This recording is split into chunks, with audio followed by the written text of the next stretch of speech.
They saw the blood on the deck, but no one asked why the HOA chairwoman was holding the gun. The crack of the rifle still rang through Marcus Kine's head like an echo chasing him from hell.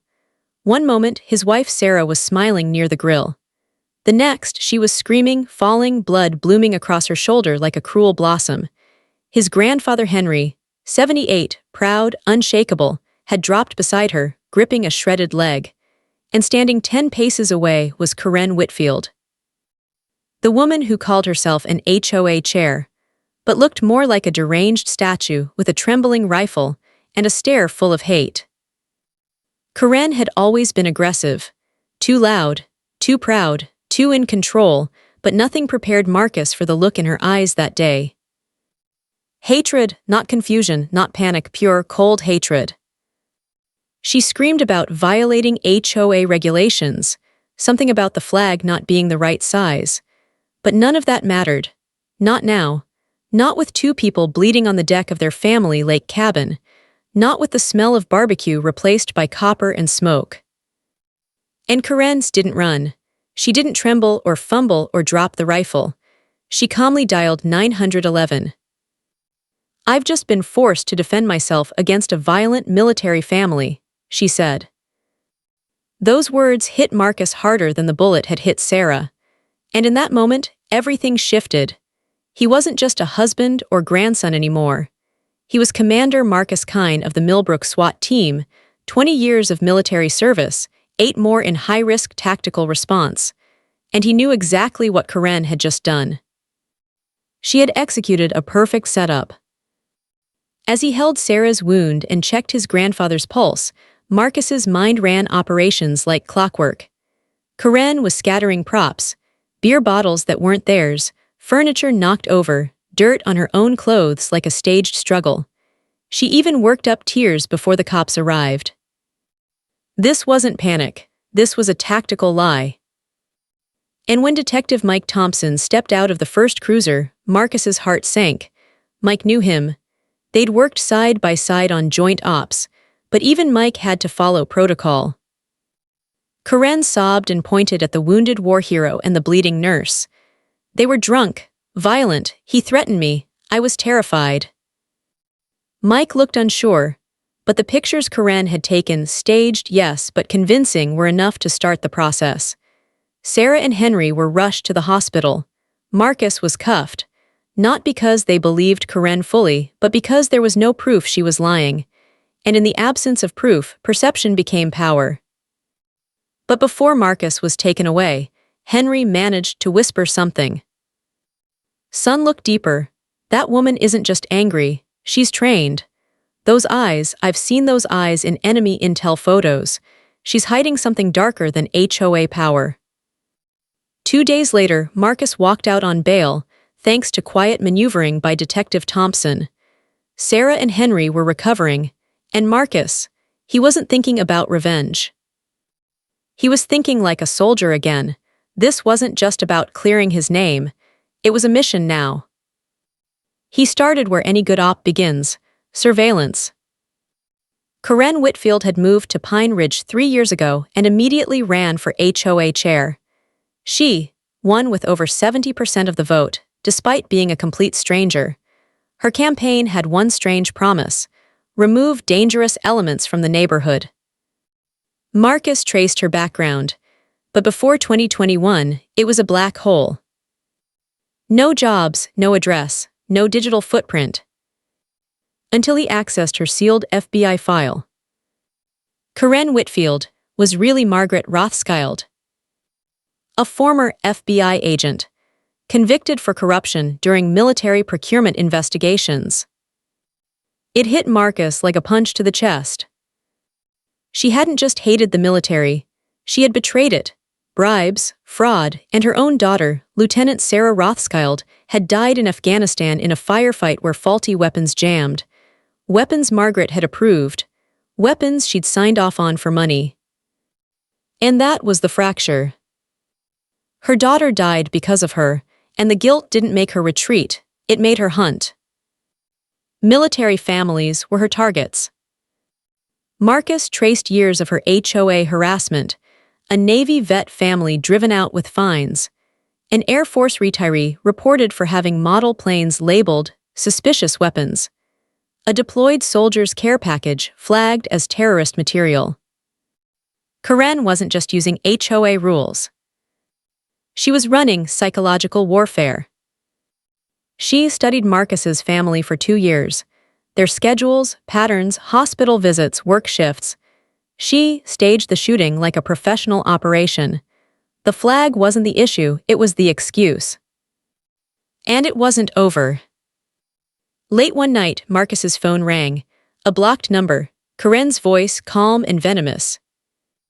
"Your father killed people in Afghanistan. Your grandfather built the war machine. And your wife, she patches them up so they can kill again. I've been watching you for years, Marcus. You're not a hero, you're a link in the chain." She hung up. But her message rang clear. This wasn't about a neighborhood. This was a personal crusade, twisted, calculated, and much bigger than Marcus had feared. He contacted an old FBI ally, Special Agent James Morrison. Together, they unraveled the rest. Margaret Rothschild, Karen, was the lead suspect in 3 unsolved disappearances, generals who had helped convict her, gone without a trace. Their names were in her file. Robert Anderson, Michael Brooks, David Foster. The men who brought her down. And now they were gone. Marcus needed proof, so he did the unthinkable. He infiltrated her home. It looked like a suburban villa, but inside, it was a bunker, surveillance-grade equipment, motion sensors, panic rooms, and deep in the basement horror. 3 urns, labeled with military precision. General Anderson, March 15th. General Brooks, June 22nd. General Foster, September 8th. Each with personal effects, watches, rings, a dog tag, and journals detailed logs of how she'd stalked, abducted, and murdered them. And beside them, 3 more urns, empty. Sarah Kine. Henry Kine. Marcus Kine. Margaret had been building a shrine to justice. In her mind, every act of violence was a courtroom verdict, and Marcus's family was next. As he photographed the evidence, her car pulled in. He was trapped. No backup, no exit. Only training. Only instinct. Only rage, restrained by purpose. And a clock, ticking faster than he could run. The sound of the garage door creaking open was louder than it should have been. Louder because Marcus's pulse had gone silent. He was deep inside Margaret's house, Karen, as the neighbors still called her. The same woman who had shot his wife and grandfather. The same woman who'd crafted a murder shrine in her basement. The same woman who wasn't just twisted, she was trained. He ducked low, breath controlled, as the front door clicked shut. Footsteps on tile. Not hurried, not confused. She knew someone was inside. The trapdoor to her basement creaked, and Marcus, tucked in the shadows behind her boiler system, gripped the flash suppressor on his sidearm. Not to kill, not yet. His mission wasn't revenge, it was exposure. The world needed to see what she was. He needed to prove who she really was. And she made a mistake. She turned the corner too quickly, saw the open basement window, and smiled. "I was wondering when you'd come." Her voice was soft, controlled, like she wasn't talking to the man who'd broken into her private sanctum, but to an old student she was proud of. "Did you enjoy the tour? You saw the urns, didn't you? Anderson, Brooks, Foster." Marcus didn't respond. "Not yet." "Your grandfather's spot is already prepared," she added, stepping fully into the low-lit basement. "Sarah, too. You, I wasn't sure about. You were always going to be the hardest. But I knew you'd come eventually. Curiosity, duty, honor, does it matter which brought you?" Still nothing from Marcus. Just the sound of her footsteps, circling slowly around the furnace. She wasn't carrying the rifle this time. Just a pistol, low at her hip, unthreatening, almost casual. "You still think this is about HOA violations, don't you?" she said, almost chuckling. But this was never about Pine Ridge. It was about Sarah. Her daughter, the real Sarah Rothschild, the one who died in a Taliban ambush in 2014 because the rifles her unit carried failed. Rifles approved in a dirty procurement deal by Margaret herself. But in her mind, that fact had been erased, rewritten, sanitized. She needed someone else to carry that blame. "You remind me of my husband," she continued. "He thought duty could fix anything, that if you followed orders well enough, honor would follow. But he died in a car accident on his way to one of my court hearings. I always wondered if he swerved on purpose." Finally, Marcus stepped into view, his pistol still lowered. "You killed 3 generals, tried to kill my family, lied to the police, manipulated an entire community." Karen tilted her head. "They manipulated the entire country, Marcus. They let our children die in deserts for oil contracts and political favors. You think I'm evil? I'm clean up." "You're insane." "No," she said calmly, "I'm awake." Marcus used the moment, her certainty, her delusion, to step in closer. "Sarah would be ashamed of what you've done." It hit like a grenade. Her face twitched, one hand trembled. And in that instant of emotional collapse, Marcus moved. Disarm, pivot, sweep the leg, cuff.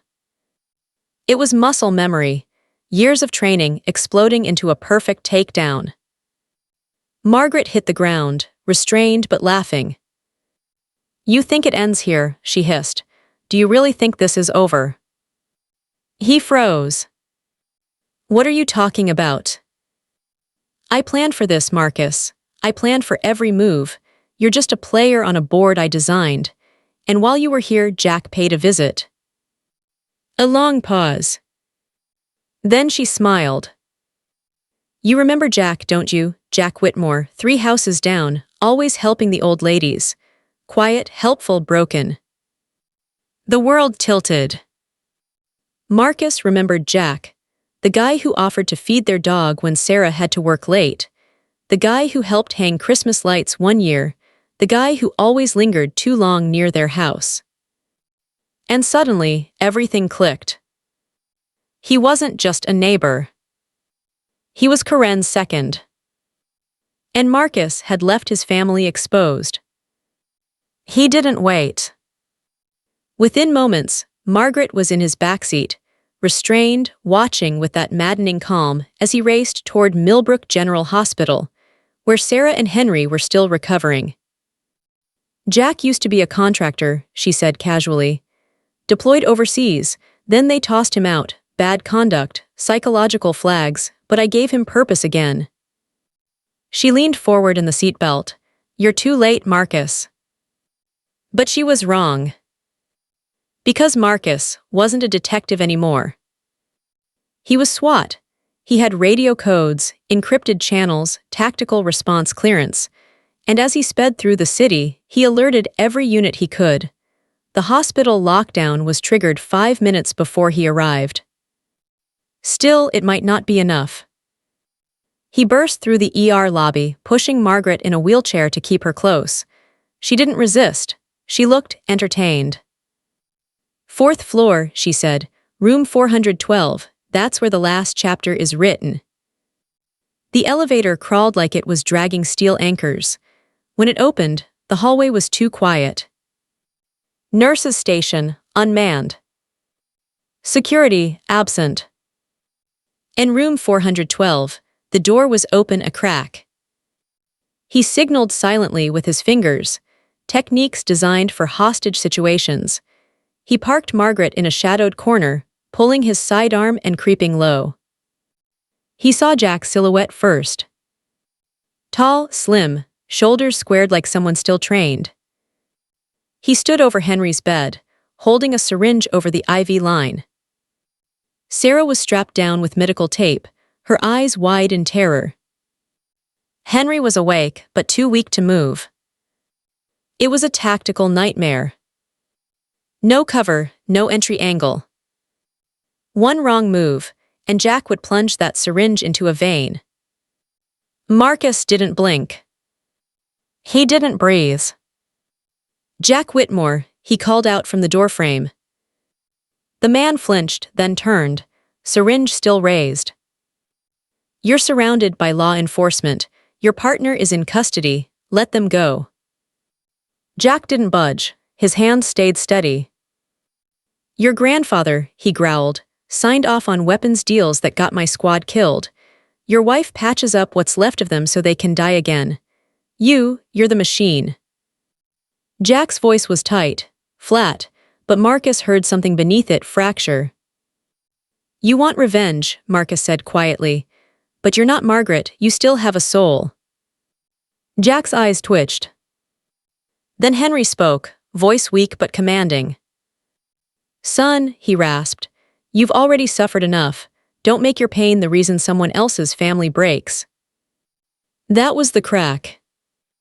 The syringe trembled. Jack looked at the old man, not with hate but with grief.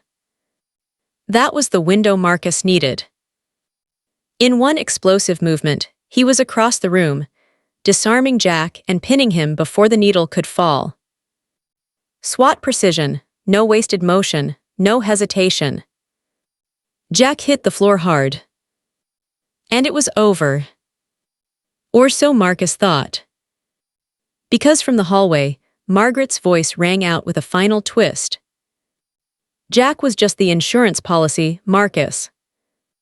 A pause. The real endgame is already in motion. His stomach dropped. Where? She smiled. Pine Ridge Elementary, the Military Family Appreciation Assembly, 200 children, all related to service members. It started 20 minutes ago. The race was on. Marcus didn't even think. He grabbed Margaret, threw her in the vehicle, and activated every SWAT channel available. Helicopters, snipers, tactical analysts. But when they reached the school, it was empty. Event canceled due to a gas leak that morning. Corinne Margaret laughed. Did you think I'd hurt children? She said with theatrical offense. Please, Marcus, I'm not a monster, I'm an instrument of justice. Then she leaned in. The real finale is where it all began. She gave him coordinates. Deep in the Pine Ridge Forest. An old Cold War civil defense bunker. That's where they were. The real targets. Military families, abducted over the past week. The 4 generals who had escaped Margaret's first purge. And Sarah, Henry, taken again while Marcus chased shadows. 12 total. Bound, held, tried in a courtroom Margaret had built herself. A courtroom for final judgment. By the time Marcus arrived with his team, the plan had to be perfect.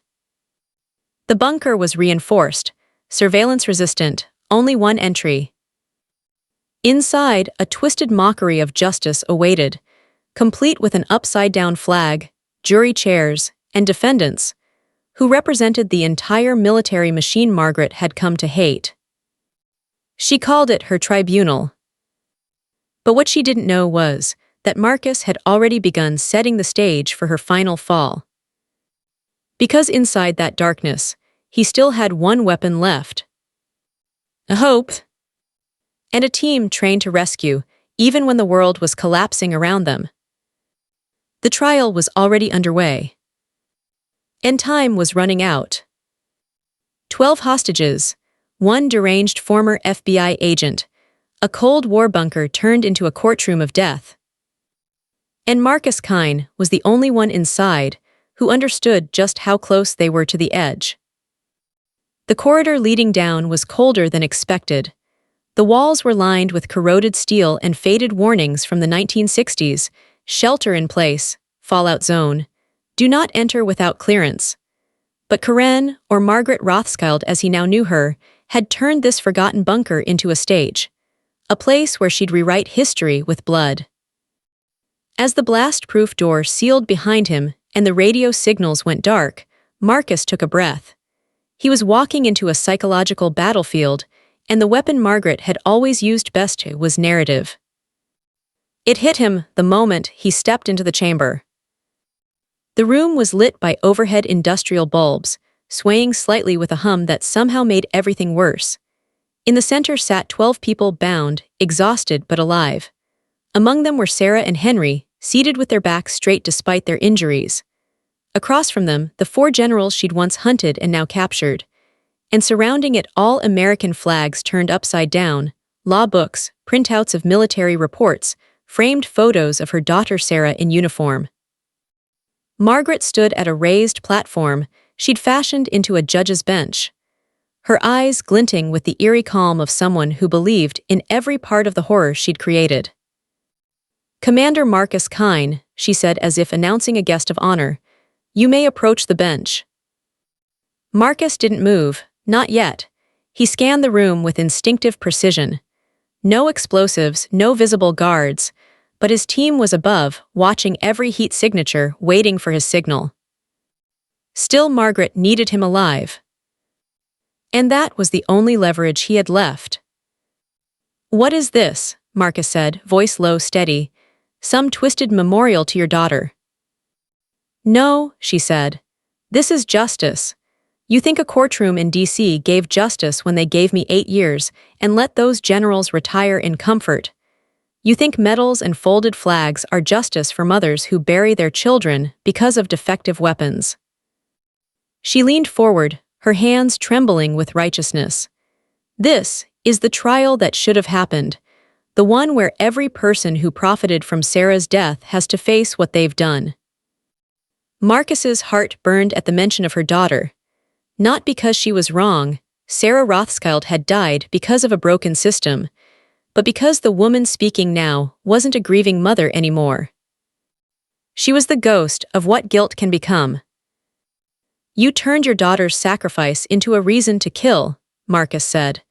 "And now you want to use my family, these people, as stand-ins for a war you never took responsibility for." Margaret's expression didn't change. "I didn't kill them," she whispered. "The system did. I just helped them see who to blame." She raised her hand. One of the old generals lifted his head weakly. "She tortured us," he croaked. "Days without food, made us listen to names, soldiers, kids, every one of them who died on our watch." Another hostage, an elderly woman who'd served in the reserves, started to sob quietly. "She said we were murderers because we let our kids serve." Marcus clenched his fists. His family, his friends, good people reduced to defendants in a madwoman's trial. He looked at Sarah. Her lips were chapped, her uniform torn, but her eyes, they were steady. She nodded just once. A quiet message, "We're ready." And Henry, the man had seen 3 wars, survived loss and betrayal. And now, even cuffed to a rusted chair, he looked like a commander ready to give orders again. This was the moment Marcus had been preparing for. In the silence, he tilted his head ever so slightly, toward the air duct behind Margaret's bench. That was the signal. A low vibration echoed through the floor, almost imperceptible. Then, a flash. The flashbangs dropped through the vent like lightning strikes. The blast doors were blown from the secondary access. The entire chamber erupted into light, smoke, confusion. And Marcus moved. He leapt over the railing, shoulder rolling behind Sarah and cutting her restraints in one motion. Then Henry's. Then the others. His team poured in through breach points, black-clad shadows trained to move in silence and precision. Margaret didn't fight. She stood there, arms wide, letting it unfold. "It's over," Marcus said as he cuffed her. "I know," she whispered, "and I can finally stop carrying it." As they evacuated the hostages and cleared the chamber, Margaret turned one last time, and what Marcus saw in her face wasn't rage. It was relief. For the first time in years, The justice she had carried alone no longer belonged to her. But that wasn't the end. Because the aftermath was worse. Margaret's home became an active crime scene for weeks. Her computers, her files, it was all evidence of a plan that reached far deeper than anyone imagined. She hadn't just built one shrine. She built a network. 12 communities, dozens of targeted families, secret recruitment of grieving parents who had lost their children in uniform. And worst of all, she'd almost succeeded. Special Agent Morrison arrived at Marcus's door 2 weeks later with a folder thicker than any he'd ever seen. She wasn't just trying to kill you, Morrison said. She was trying to replicate the model. Teach others to infiltrate HOAs, create pressure campaigns, manipulate law enforcement. She called it Phase 2. Marcus opened the file. There were names, states, schools, contracts, surveillance photos from around the country. 12 disciples. Grieving parents, angry veterans, people on the brink looking for something, anything, to make sense of their pain. Margaret had offered them purpose. But what she'd really offered was a blueprint for terrorism. Marcus felt the weight of it all press against his chest. If they hadn't stopped her when they did, how long before one of these communities lost someone? A veteran, a child, a family. Sarah sat beside him, reading the names, quiet, focused. She wasn't trying to destroy the system, she said. She was trying to erase herself from the guilt. And Marcus finally understood the truth. Margaret hadn't been punishing the world. She'd been punishing herself, one death at a time. The trial that followed was a national event. Margaret pled guilty to 3 counts of murder, 12 counts of kidnapping, and conspiracy to commit acts of domestic terrorism. But at her sentencing, she did something unexpected. She confessed to 7 more murders the FBI hadn't uncovered. I want their families to know what happened, she said. I want no more lies. The judge sentenced her to life without parole, multiple terms. Solitary, maximum security, no access to outside communication. Still, she asked for one final meeting. With Marcus. He sat across from her in a sterile white prison room, the same woman who had tried to end his family. But she looked different. Smaller, older, real. And her voice. Marcus, I know I don't deserve forgiveness, but I need you to hear this. When I looked at your family, I saw what Sarah could have had, a father who fought for her, a grandfather who never gave up, a husband who saved her life. I saw all the things I failed to be. Marcus didn't speak. Just listened. She died because I was corrupt, Margaret whispered. I know that now. I know I signed the paper. I know I took the money. I destroyed my daughter's future. The silence between them stretched long. And finally, Marcus said, I don't forgive you for what you did to my family. Her head dipped. But I forgive you for being human. She looked up, startled. Not because you earned it, Marcus continued, but because I won't let you take more from me, not my peace, not my future. She wept then, not the manipulative tears from Pine Ridge, but the kind that come from finally seeing yourself clearly. When Marcus left that prison, he didn't feel triumph. He felt release. And that's when the healing began. Not just for him, but for Pine Ridge. The HOA was dismantled. The entire board resigned. The community built something new, focused on support, not surveillance. Henry gave lectures, Sarah led trauma groups, and Marcus, he became something he never expected. Chairman, temporarily, sure, but long enough to help reframe what community really meant. No more fines for flags, no more threats for Lon Dacre, just people rebuilding trust. But one memory lingered. The empty urn. The one labeled Marcus Kine, in Margaret's basement. That wasn't just a symbol of her intent. It was a reminder of how close he'd come to losing everything. And how close the world had come to losing something much bigger. Because evil doesn't always wear a mask. Sometimes, it smiles across the street and waves from the HOA meeting. And sometimes, the only thing standing in its way is a man who refuses to let grief become hate. The urn still sat in evidence, labeled with his name.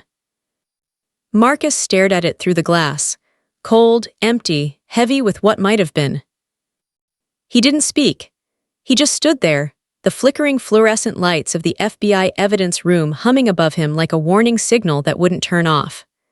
Behind that reinforced pane sat all that remained of Margaret Rothschild's operation.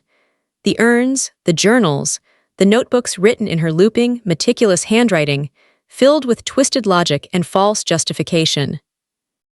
The fourth urn, his, had space prepared next to the others, a line of handwritten words beneath the name, instrument of state violence, cleansing required. Sarah called it, a graveyard for ghosts that never lived. But Marcus couldn't shake the feeling that Margaret had gotten closer to completing her plan than anyone realized. Because what scared him most wasn't what she did, but what she understood. She didn't just hate the military, she understood its structure. She didn't just lie to neighbors, she manipulated systems. And that's what made her so dangerous. It had taken months to unravel the true scope of her network. She buried it beneath layers of benign HOA documentation, behind fabricated community initiatives, volunteer drives, phony charity audits. But within the files the FBI had seized, there were diagrams, flowcharts, targets, and names. One name in particular made Marcus feel like the air had been sucked from the room. Evan Kane. His brother. A military contractor, quiet, detached, living off-grid since 2015. He hadn't spoken to Evan in years, not since the Kabul mission that ended badly. Evan had walked away from the military after that. No fanfare, no calls, just vanished. And now there he was, in Margaret's files, labeled as potential recruit. Worse than that, there was a letter, handwritten, unsent. Evan! You understand, they used you. Just like they used your brother, you lost people too. When you're ready to stop watching and start doing, come find me. I'll be waiting in the silence. No return address, no signature. But Marcus recognized the handwriting. It was the same script that described in disturbing detail how she'd executed 3 generals in her underground tribunal. Margaret had been watching Evan. And Marcus hadn't seen it. Until now. That night, he sat on the porch of his rebuilt lake cabin, the same one where everything had started. The same deck where Sarah had bled and Henry had groaned in pain. But now it was quiet. Peaceful. Too quiet. Sarah came out with 2 mugs of coffee, her arm still bearing the faint scar from that day. She sat beside him, wrapping a blanket around her shoulders. You're thinking about Evan, she said softly. He nodded. I failed him, he whispered. I never followed up after Kabul, I let him disappear. Sarah didn't argue, she didn't comfort him either, because she knew Marcus didn't need comfort, not right now. He needed clarity. We find him, she said, not because we blame him, but because we don't. They left at dawn. No plan, no orders, just instincts. They traced old deployment files, discharge records, cross-referenced border logs and bank activity, nothing. Evan had truly vanished. Until Sarah pulled up a photo taken at a Montana ranger station 2 years ago. A blurry image of a man helping evacuate campers after a wildfire. It was him. No question. His stance, his eyes. Even after a decade, Marcus would know his brother anywhere. The search led them to a cabin deep in the Flathead National Forest, 40 miles from the nearest town. No power grid, no Wi-Fi, just one truck parked outside and a flagpole stripped of cloth. Marcus approached slowly. No badge, no vest. Just a brother trying to come home. Evan opened the door before Marcus could knock. He looked thinner, more tired, but his voice was calm. Took you long enough. They didn't hug. Didn't shake hands. They just stood in silence for a moment, measuring the weight of the years between them. Finally, Marcus spoke. She tried to recruit you. Evan didn't flinch. I read her letter.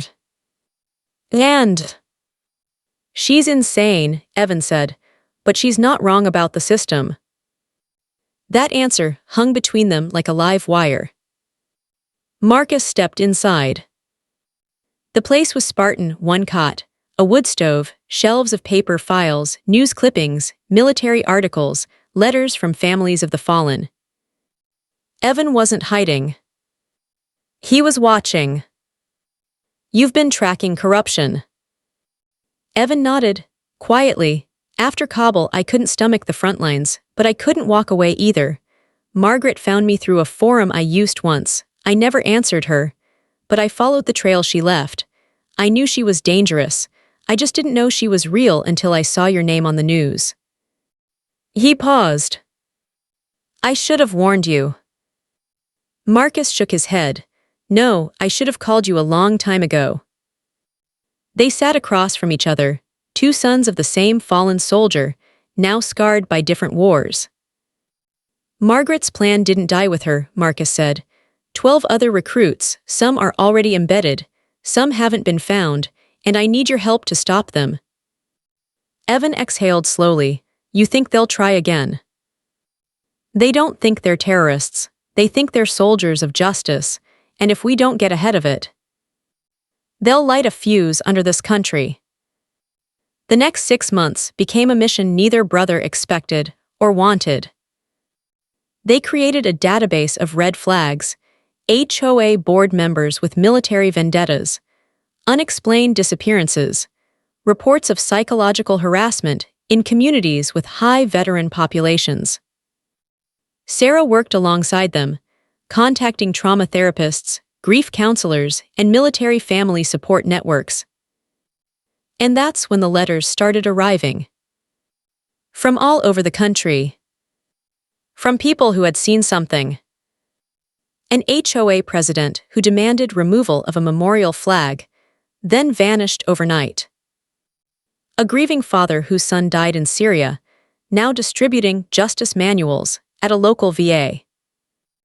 A neighborhood in Arizona where 7 military families had sold their homes within 3 months. Patterns. Whispers. Quiet signs of a deeper storm. It wasn't about Pine Ridge anymore. It was a movement. And the only people who could stop it were the ones who'd already lived through it. One evening, Marcus spoke at a town hall in Kansas where residents had reported suspicious HOA changes. He stood under a gymnasium spotlight, surrounded by folding chairs, veterans, mothers, fathers, all of them afraid but unsure why. He told them the truth. About Margaret. About the bunker. About the lie that justice could be delivered through punishment. I'm not here to scare you, he said. I'm here to tell you that sometimes the people who claim to be protecting you are the ones you need protection from. Silence followed. Then a single clap. Then more. And afterward, people lined up to share their own stories. Not all of them involved Margaret's network. But all of them involved fear, intimidation, manipulation. It wasn't just about justice anymore. It was about reclaiming community. The work wasn't glamorous. It didn't make headlines. But over time, they stopped 4 active plots, deprogrammed 2 recruits, and stopped one desperate mother from doing something irreversible in a retirement community in Nevada. They weren't soldiers anymore. They were shields. And sometimes that was harder. But Marcus understood now what his father had meant when he wrote in his final letter from Afghanistan. Justice is a compass, but if you grip it too tight, it stops pointing anywhere. Margaret had gripped it until the needle shattered. Marcus! He'd learned to let it guide, without letting it rule. The final urn was still in evidence. Still labeled with his name. But now, it was just a symbol. Because Marcus Kine wasn't dead. He was awake. And this time, he wasn't alone. You never forget the day your enemy becomes a warning for the next one. Marcus hadn't planned on turning Margaret Rothschild into a case study. He hoped, maybe foolishly, that her arrest would close the chapter, that her descent into darkness was a singular fracture in the system. But now, 5 months later, her name showed up again. Not on a prison document, not in a court filing, but in a letter addressed to a family in Ohio. A military widow had contacted the Kine Foundation, the outreach network Marcus and Sarah had launched after Pine Ridge, with a question that sent a chill down Marcus's spine. Why is the new HOA board asking if my late husband ever questioned his chain of command? Attached to the email was a photo. The HOA president stood in front of the woman's house, arms folded, clipboard in hand. Behind him, 6 neighbors looked on, confused and tense. And in the corner of the frame, barely visible, was a man with a familiar posture. Stoic, rigid, detached. Evan Kine. Marcus zoomed in. His brother wasn't looking at the camera. He was watching the woman's son, a boy maybe 10 years old, holding a folded flag in both hands like a weight he didn't know how to carry. Marcus didn't speak for a long time. Sarah came up beside him. She saw the image, said nothing. But the truth was already setting in. Evan had gone quiet again. He'd disappeared. Again. And Marcus knew why. The old scars, the rage, the guilt, it hadn't gone away. It had just gone underground. That night, Marcus found a flash drive Evan had left behind, encrypted, but familiar. It unlocked a second layer of the surveillance database they'd been building together, and within it was something Margaret had called her fallback doctrine. A plan to rebuild if the original network was compromised. 12 locations, prepositioned resources, safe houses, psychological profiles. Recruitment scripts. One phrase repeated in bold. Justice is a virus, you cannot kill it, you can only contain it. And below that, Evan's handwriting. A single entry, different from all the others. No justice without loss, no truth without suffering. Marcus closed the file. He didn't need a translator. He knew that line. Evan had said it during their last deployment in Kabul, right before they'd lost 2 teammates to a roadside bomb. The same moment, everything changed. The same moment, Evan stopped trusting the cause. And now, Marcus feared his brother wasn't just researching the enemy anymore. He was testing how far he could walk toward it without becoming it. The next day, Marcus flew to Ohio alone. He didn't alert Sarah, he didn't tell Morrison this wasn't an op, it was family. The neighborhood was quiet, too clean, too organized. Flags hung in uniform lines, gardens trimmed like soldiers standing at attention, smiles that didn't quite reach the eyes. The widow, Mrs. Keating, met him with a guarded look. Her house was modest. Her living room smelled like old coffee and lavender air freshener. She offered him tea. I didn't think anyone would come, she said. Not really. I came because someone has to, Marcus replied. She nodded, glancing out the window toward the street. They say they're here to make the neighborhood safer, she whispered. They send newsletters about threats, about outsiders, about keeping the values of this community intact. But it's all so vague. And my husband. Her voice caught. He didn't die so I could be afraid of my own neighbors. That night, Marcus watched from his rental car as the HOA held an emergency meeting in the clubhouse. He stayed in the shadows. No badge, no authority, just eyes wide open. And then he saw him. Evans. Sitting at the back of the room. Not speaking, not voting. Just observing. Margaret had called it pattern reinforcement. Surrounding targets with subtle indicators of control, flag policies, uniform garden regulations, neighborhood patrols, until residents began policing each other out of fear. And Evan was watching it all unfold, with the cold calculation of someone measuring a variable. Marcus confronted him the next morning, near the trailhead behind the community. Evan didn't look surprised to see him. I wondered how long it would take. Marcus didn't waste time. You disappeared, you didn't call, you let me think you were working on this with me, but you've been here, watching these people get swallowed. Evan crossed his arms. They're already swallowed, I'm just studying the digestion. That's not who you are. Isn't it? His voice was sharper now, tighter, like a wire pulled taut. You think Margaret was a glitch, I think she was a mirror. Marcus stepped closer. You think grief justifies turning into her. I think we're all one more betrayal away from doing what she did. A long pause. Evan's eyes flickered, pain, resentment, something darker. Do you remember what Dad said the night before he shipped out the last time? Marcus nodded slowly. He said, we don't choose the war, we just choose what it turns us into. And look at us now, Evan said. One of us becomes a foundation, the other becomes a question mark. You're not a question mark, Marcus said. Not yet, but you're close, Evan, too close. Evan didn't reply. He just looked past his brother, toward the community.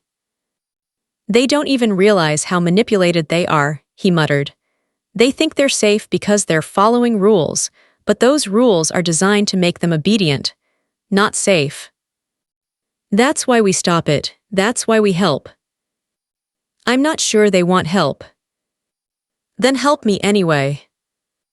For a moment, the silence between them held the weight of every fight, every loss, every unspoken guilt. And then Evan walked away. No answer. Just fading footsteps in the dirt. The next morning, Marcus was gone. But 3 days later, so was Evan. No one saw him leave.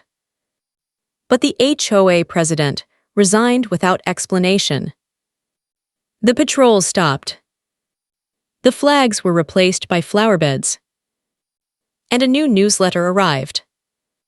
No slogans. Just one quote. Strength doesn't look like power. Sometimes it looks like a man walking away from the edge. Marcus received no call. But he understood. Evan had made his choice. Not loudly. But in the way that mattered. He hadn't become Margaret's successor. He walked out of her shadow before it was too late. Weeks passed, then months. And Pine Ridge wasn't alone anymore. The Kine Foundation had expanded into 6 more communities. Marcus had testified before Congress. Sarah had launched a Veterans Mental Health Coalition. Henry had been invited to speak at West Point about psychological warfare in civilian environments. But Marcus never stopped watching the network. Because even if Margaret was locked away, her idea was still out there. Waiting. Looking for the next person in pain. The next wound to infect. And one day, a package arrived at Marcus's office. No return address. Just a USB drive inside. He plugged it in carefully, through an air-gapped laptop used only for secure forensics. One folder. Dozens of images. Maps, notes, names. At the end of the file list, a video. He opened it. The screen showed a woman mid-50s, neatly dressed, smiling. "I know who you are, Marcus Kine," she said calmly, "and I know what you stopped, but Margaret wasn't the end." A pause. She was the spark. And then, black screen. One final line of text. "Justice doesn't die in prison, it waits, and it learns." Marcus sat back, jaw tight. His heartbeat didn't spike. His breathing didn't change. Because he already knew the truth. This wasn't over. Not yet. But now. He was ready. Because the war wasn't coming to him anymore. He was going to it. Some wars don't start with bombs. They start with rules. With polite letters, committee votes, a signature at the bottom of an HOA document that seems harmless until someone reads between the lines and realizes this was never about grass height or fence color.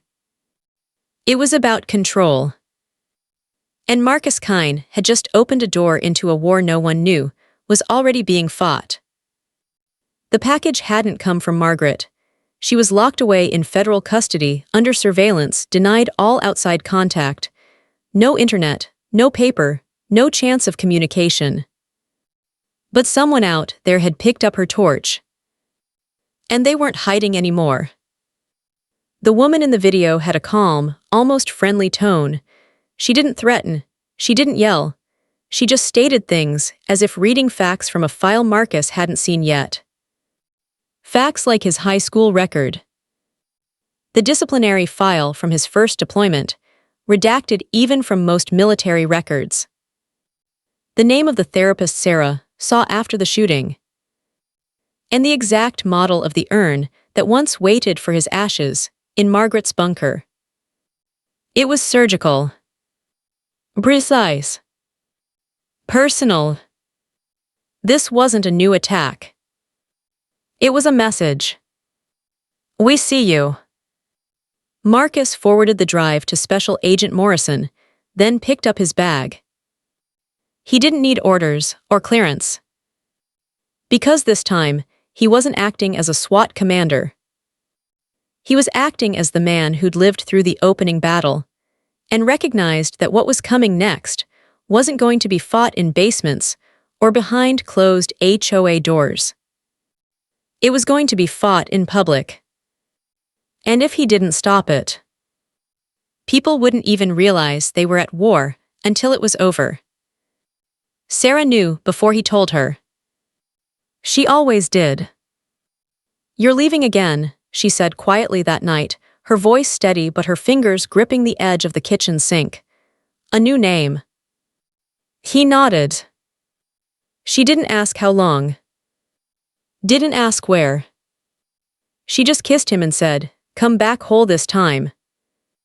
The next morning, Marcus landed in Colorado. The video had been traced, barely, to an upload point near a suburb outside Boulder. A quiet development called Eagle Watch Estates.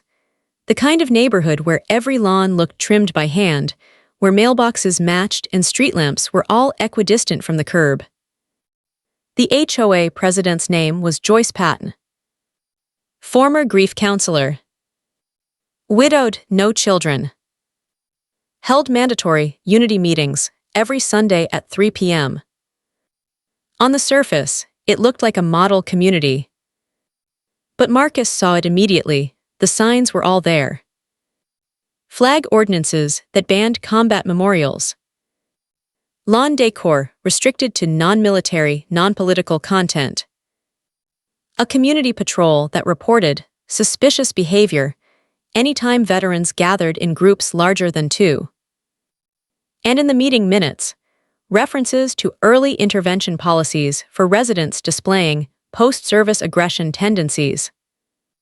It was Margaret's playbook, rewritten by someone with even smoother hands. He rented a house under a different name, Daniel Miller, ex-civil engineer, looking for a peaceful place to retire. It didn't take long for the welcoming committee to arrive. 3 people, smiling, clipped voices. One of them carried a binder. "We just want to make sure you feel comfortable," they said. "This is a peaceful place. We work hard to keep it that way."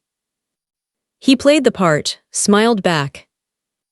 But inside, he was already mapping the exits. They invited him to a barbecue the next evening. Said Joyce would be there. She liked to meet every new resident personally.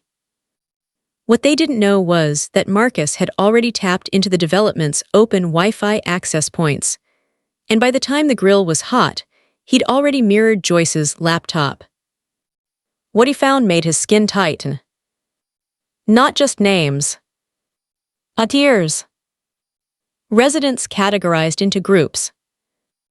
Green, supportive, unquestioning, controllable. Yellow, observant, independent, potentially resistant. Red, military connected, emotionally unstable, must be discredited or removed. Next to the red list were notes. Private surveillance footage. Photos of a Marine widow whose dog tags had been removed from her porch due to neighborhood aesthetic standards. Recordings of an Army veteran confronting the HOA about fines, spliced together to make him appear threatening. Marcus saw the pattern. And this time, the network wasn't just pushing residents out.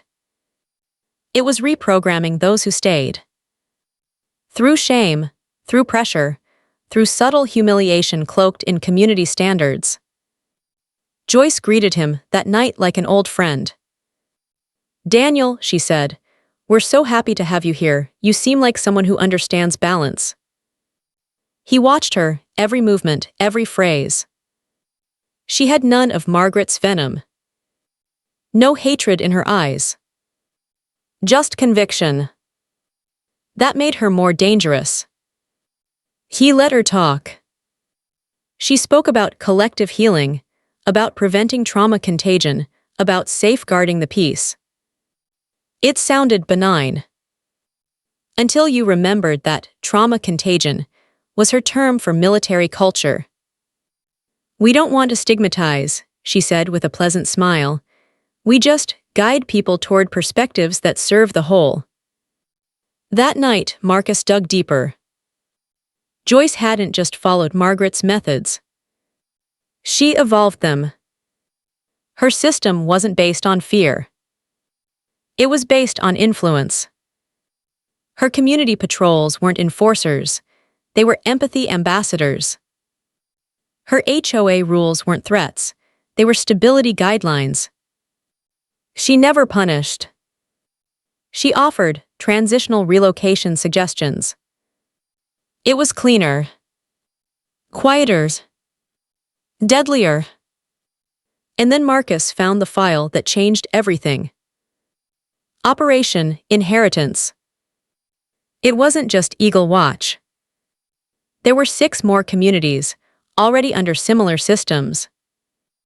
All led by individuals, connected through one encrypted forum.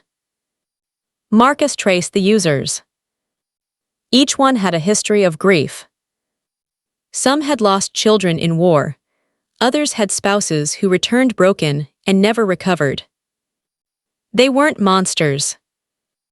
They were hurting people who'd been given a purpose. The same way Margaret had tried with Evan. The same way she'd tried with herself. And now they were organizing. Not with guns. With votes. They weren't planning a coup. They were planning to become the law. By blending into HOAs. By influencing school boards. By rewriting community language, one security policy at a time. And that's when Marcus understood the true scale of the war. It wasn't about a single leader anymore. It was a belief system. Born in pain. Grown in silence. Spread through structure. And if it wasn't stopped, not with violence, but with truth, then entire towns would wake up one day wondering why they no longer recognized the freedoms they'd always had. Because they'd been legislated out of them. Joyce Patton wasn't a villain. She was a teacher. And she had disciples. The next morning, Marcus sent the full data dump to Morrison. They coordinated rapid federal response across all 6 communities. And then Marcus did something he hadn't done since the day Margaret was arrested. He walked into Joyce's office. She looked up, mildly surprised. "Daniel." "No," Marcus said, showing his badge. "Marcus Kine, federal liaison, and we need to talk." She didn't scream. Didn't run. She just sat back and said, "I wondered when someone would show up. But I'm not the enemy, Mr. Kine. I'm the answer to a system that's already collapsed." "You're not the answer," Marcus replied. "You're the next mistake." She was taken into custody that afternoon. But her network. It didn't collapse. Not yet. It fragmented. Scattered like seeds. Waiting for the next patch of soil. And Marcus knew. This fight had no end. Not anymore. But maybe, just maybe, it could still have hope. They didn't need guns to win. Just paperwork. Just silence. Just time. Marcus had come face to face with the new form of domestic insurgency, one without bombs or uniforms, one that used the very systems people trusted, HOAs, school boards, safety committees, and turned them into weapons of quiet destruction. Joyce Patton had gone quietly. No struggle, no rage, just a knowing smile and a soft, almost maternal warning. "You may have unplugged the loudspeaker, Marcus, but you've missed the whispers." He knew what that meant, even before the next message arrived. It wasn't a package this time, no USB, no letter. It was a voicemail on the secure line of the Kine Foundation. A child's voice. "Mr. Kine, they said you help military families. I think my dad is in trouble, but I can't tell anyone. They said he's dangerous. They told the neighbors he has violent tendencies. But he's not. He just cries a lot and looks out the window. Please, can you help us? I'm scared they'll take him away." There was no return number. Just a zip code. Oceanside, California. Marcus was on a plane within hours. By the time he touched down, Morrison had already confirmed it. Another HOA-controlled neighborhood, one of the original Whisper communities listed in Joyce's operation, inheritance files. He posed as a civilian again, rented a bike, not a car, carried a notebook instead of a weapon, rode past the neighborhood 3 times before he found it, a cul-de-sac of perfect lawns and quiet dread. At first glance, it looked like any beachfront suburb, but as he watched longer, the cracks appeared. Kids played only in designated activity zones.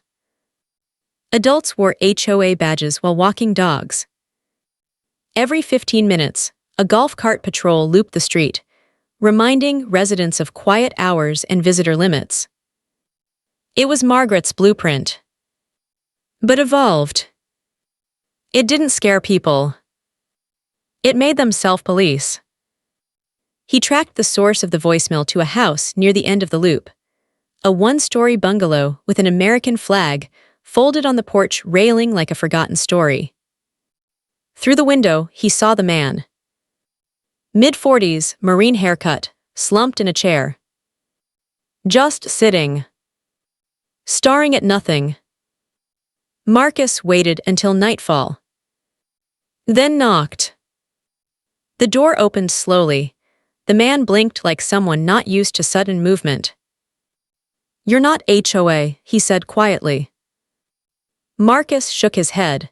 "I'm someone who understands what they're doing to you." The man didn't invite him in. But he didn't shut the door either. And eventually, Marcus stepped inside. The house was nearly empty, most of the furniture gone, pictures off the walls. The man, Anthony, spoke slowly, haltingly. "They told the neighbors I was unstable, that my deployments made me dangerous. They held a vote, unanimous decision to restrict my social interaction. My kid, they moved her out of my custody until I could prove emotional regulation." Marcus clenched his jaw. "They took your daughter. They said it was temporary, but they put her with another family on the same street, said it was better for her development. And you didn't fight back." Anthony looked up with hollow eyes. "I did at first, but every time I pushed, they used it, said it was proof I was unfit." The psychological warfare was exact. Every rule, every regulation framed as protection. But it was persecution. Just with better branding. Marcus had seen enough. The next morning, he called in Morrison. Operation Lighthouse was activated, a full federal intervention against whisper-infected communities across 3 states. But the enemy had already moved. HOA websites vanished overnight.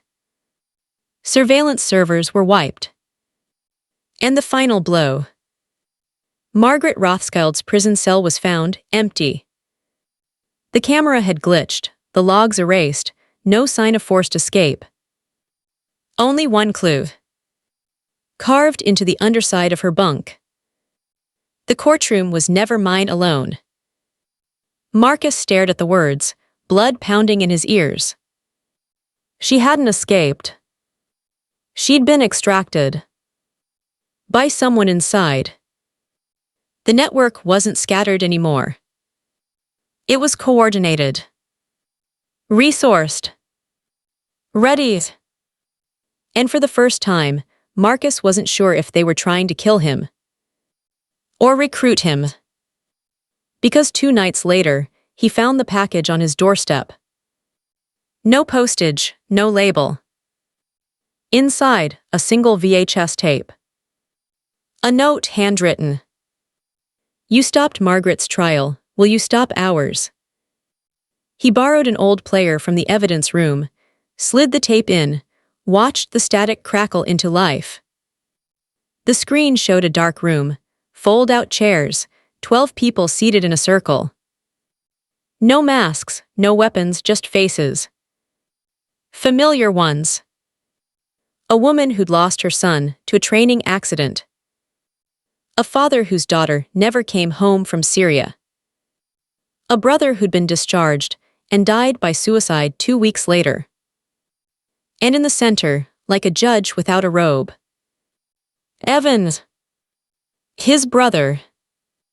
The same man who'd walked away months ago. Now sitting in a circle of grief and purpose. Margaret lost control, Evan said on the tape. She tried to make guilt into judgment, but we're not trying to hurt anyone. He looked straight into the camera. We're trying to hold them accountable. Another voice chimed in, a woman, voice trembling. My husband died because of defective body armor. The company that made it is still getting contracts. They called it a clerical error. Another man. My wife came back broken. We tried everything. The VA sent us brochures. She needed people. She needed justice. One by one, they spoke. Not like extremists. Like survivors who had lost their faith in the system. And finally, Evan again. We're not building a militia. We're building testimony. Community by community, tribunal by tribunal. If no one else will tell the truth, we will. Then the tape cut to black. Marcus sat back, numb. This wasn't a threat. It was a message. They weren't coming with violence. They were coming with narrative. A wave of wounded souls building their own justice, not to destroy America but to reshape it. And at the front of it now was his brother. The next morning, Marcus called Morrison. "We're out of time." Morrison's voice was grim. "We know there's chatter, something, happening in 4 days." "Where?" "We're not sure, but it's being called the Reckoning. All we know is, the invite list includes active HOA board members, former service families, and 2 senators from the Veteran Oversight Committee." Marcus didn't hesitate. "Then I'll go." "You don't even know where." "I'll find Evan, he'll take me to them." He packed light. Left his badge behind. And when Sarah found him at the front door, she didn't stop him. She just looked at him and said, "If you have to walk into that room, make sure you come back with more than answers." That night, he left under stars. No backup. No comms. Only a name. A place. And a final mission he wasn't sure he could win. Because the enemy wasn't hiding anymore. The enemy was speaking freely. And this time, people were listening. It wasn't a battlefield. It was a conference center. Bright lights, clean floors, folding chairs in rows, bottled water at every seat. This was where the war would show its face, not in back alleys or bunkers, but in a hotel ballroom 2 miles outside of Flagstaff, Arizona. A place neutral enough not to draw suspicion, private enough to feel sacred. No security checkpoints. No banners. Just a sign on the door. HOA Leadership Retreat, invitation only. But inside, it wasn't a retreat. It was a tribunal. Marcus arrived just after dusk. Alone, dressed in civilian clothes, no badge, no weapon, just a name badge handed to him by a man with tired eyes who didn't ask questions. D. Miller's. A mask he'd worn before.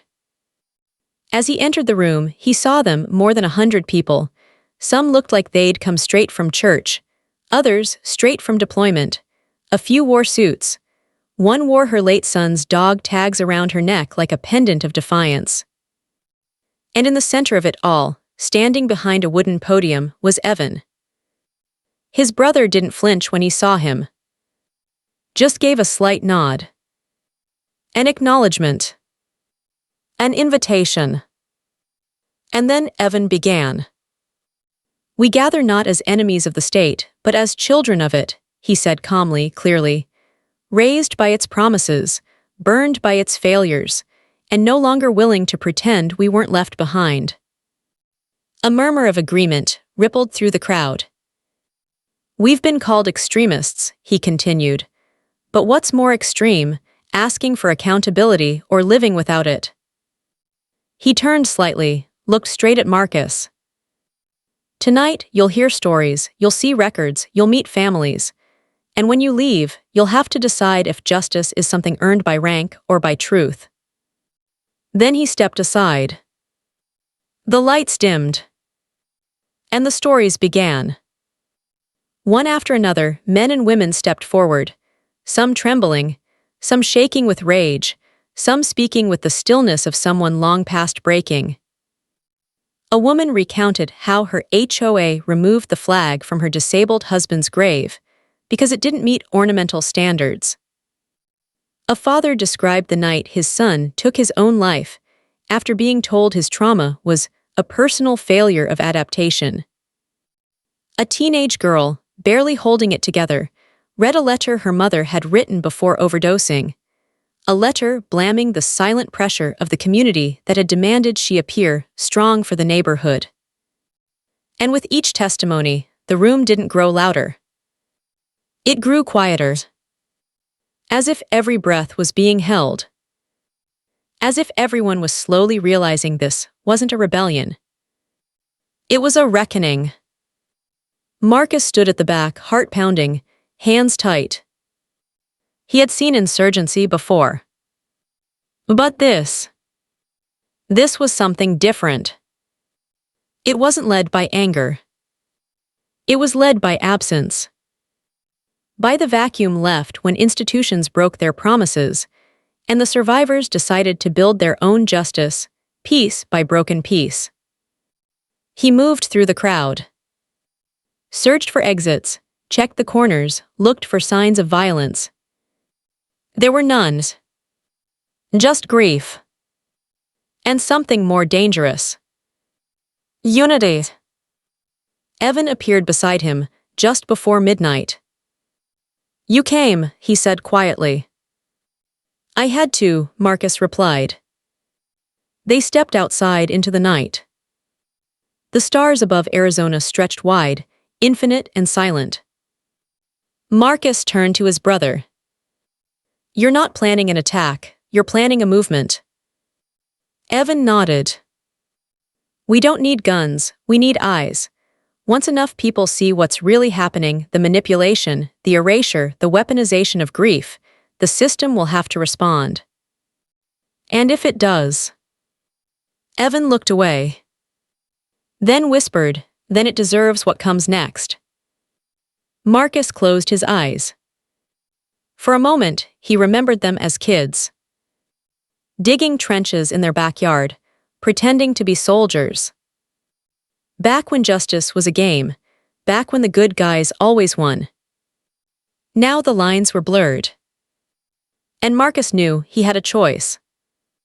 He could call Morrison, signal the team, have federal agents surround the building in minutes. Lord. He could stay. Listen. Understand. And decide if maybe, just maybe. These weren't enemies. They were witnesses.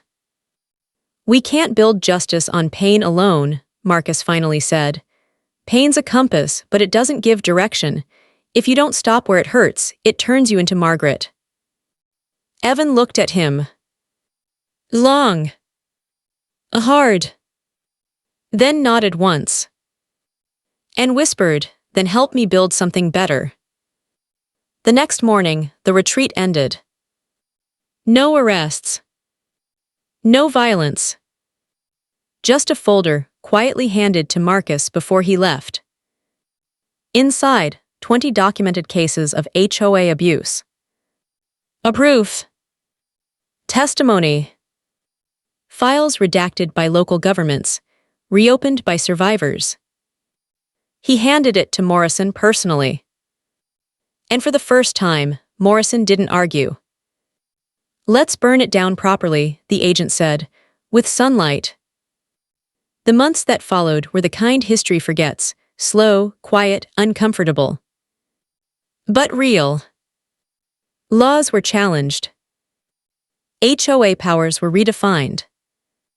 Federal oversight expanded. And most importantly, the stories were published. Marcus testified. So did Sarah. So did Anthony. And slowly, the world began to understand what had been building beneath its feet. Not a war. A warning. A network of grief that nearly became a machine of control, until someone finally said, no more. Evan never returned to the foundation. But sometimes, letters arrived. Unmarked. No return address. Just updates. Communities healing. Veterans finding help. Children getting their parents back. And one letter, in particular, that Marcus kept on his desk. We don't need a hero, Marcus. We just needed a witness who stayed. You stayed. That was enough. Years later, a new generation asked Marcus what happened that summer. He never mentioned the HOA name. Never spoke of Margaret, or Joyce, or even Evan. He just said, justice isn't loud, It's not flashy, it's not even fair most of the time, but it's still worth chasing. Because sometimes, just one person standing in the gap is the reason someone else survives the fall. And then he'd pause, breathe, and say one last thing. Be that person. Every HOA has a story on HOA headaches. You'll hear the ones they tried to bury. Subscribe today.